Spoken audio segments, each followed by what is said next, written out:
So the economic literature on trust really builds on and grows out of the neoclassical models of the economy that people like Arrow and Debreu worked on in the 1950s.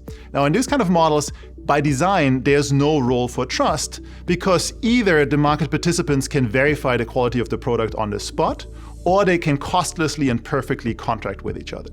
Now, even though there's no role for trust in these models, it's still a useful starting point for us, because if what you're trying to do is understand the role of trust in an economy and to what extent it limits the efficiency of the economy, you need to have some comparison point.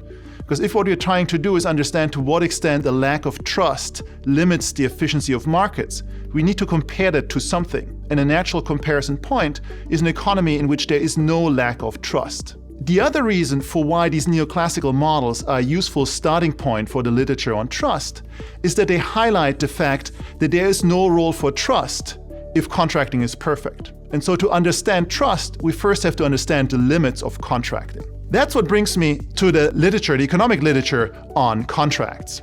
And one way to think about this literature is in terms of the different types of impediments to contracting that you might be concerned about.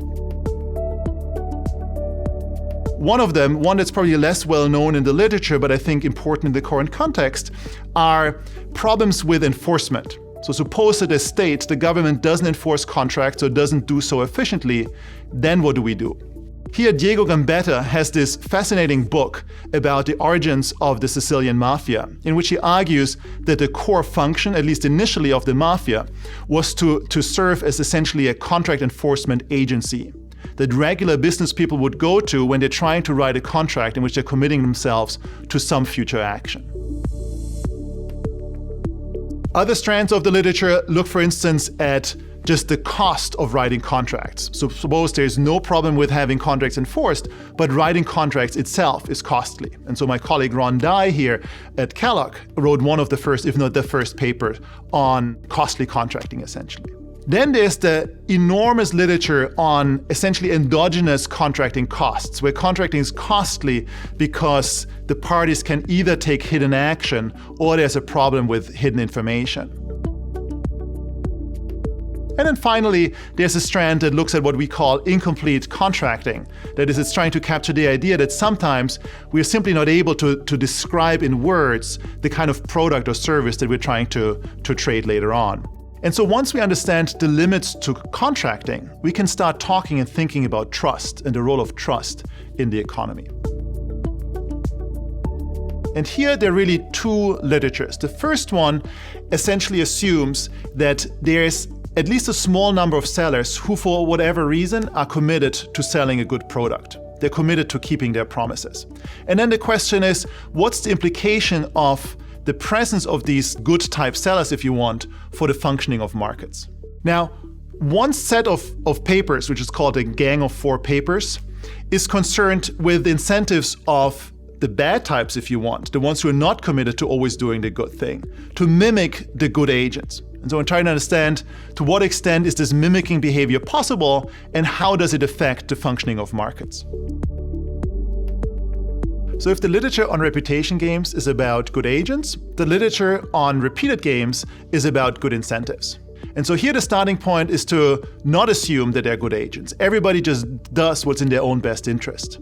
And now the question is, in that kind of situation, to what extent can repeated interaction, repeated transactions between these agents allow them to commit to not break their promises? Now, the key issues here turn out to be to what extent the agents are what we call patient, to what extent do they care about future business versus current business. And the other is transparency, to what extent can current agents observe what has happened in the past, whether, for instance, I really have broken my promise in the past or not. And so finally, we can talk about applications and empirical evidence. One application that people have looked at is to what extent reputations are attached to corporate names and can then be traded in the market for corporate control. And so the goal is here to try to understand to what extent this motive of trading reputation can explain real-world mergers and acquisitions. Another application that people have studied is the market for illegal drugs, which is exactly the kind of market in which trust is important. Because if I'm buying drugs from you, A, I can't verify on the spot the quality of the product, and B, we can't write contracts. And so this is exactly the kind of market which only works if there's trust between the buyer and the seller. But in contrast to other markets, this is a market that the government may want to undermine, and it may try to undermine it by undermining the trust between buyers and sellers. And so then you can ask to what extent you can do that, for instance, by designing sentencing guidelines appropriately. Now, in terms of historical studies, the most famous are probably by Avner Grive, who looked at trade in the 11th century, a time when the trading partners couldn't rely on the governments to enforce contracts. And he studied community enforcement mechanisms that allowed these parties to transact nevertheless. And so essentially, if you cheated on a transaction, then you were going to be punished not just by the counterpart of that transaction, but by the community at large. And that provided you with incentives not to cheat in the first place. Now, more recent studies use big data sets to try to understand reputational incentives in the marketplace. And so my office neighbor, Tom Hubbard, for instance, has this really interesting paper about incentives in the market for car repairs, which again is a market in which trust is really important, because if I, the car repair shop, tell you that you need a repair, you don't really know whether you need it or you don't.